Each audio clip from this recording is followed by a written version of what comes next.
আমলকি আমলকি এক প্রকার ভেষজ ফল। আমলকি গাছ প্রায় সারা দেশে দেখা যায়।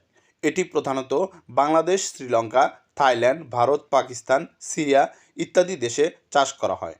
আমলকির ভেষজ গুণ রয়েছে অনেক। ফল ও পাতা দুটি ওষুধ রূপে ব্যবহার করা হয়। আমলকিতে প্রচুর ভিটামিন সি থাকে।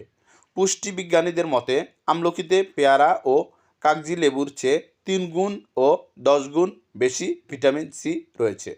আমলকিতে কমলার চেয়ে 15 গুণ থেকে 20 গুণ বেশি, আপেলের চেয়ে 120 গুণ বেশি, আমের চেয়ে 24 গুণ এবং কলার চেয়ে 60 গুণ বেশি ভিটামিন সি রয়েছে। একজন বয়স্ক লোকের প্রতিদিন 30 মিলিগ্রাম ভিটামিন সি দরকার। দিনে 2টি আমলকি খেলে এ পরিমাণ ভিটামিন সি পাওয়া যায়। আমলকি খেলে মুখে রুচি বাড়ে। স্কার্ভি বা দন্তরোগ সারাতে টাটকা আমলকি ফলের জুড়ি নেই। এছাড়া পেটের পীড়া, সর্দি, কাশি ও রক্তহীনতার জন্য খুবই উপকারী। লিভার ও জন্ডিস রোগে উপকারী বলে আমলকি ফলটি বিবেচিত। বিভিন্ন ধরনের তেল তৈরিতে আমলকি ব্যবহার হয়।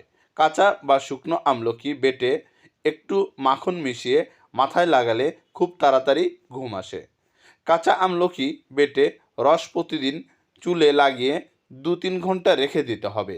এভাবে 1 মাস মাখলে চুলের গোড়া শক্ত, চুল ওঠা এবং তাড়াতাড়ি চুল পাকা বন্ধ হয়।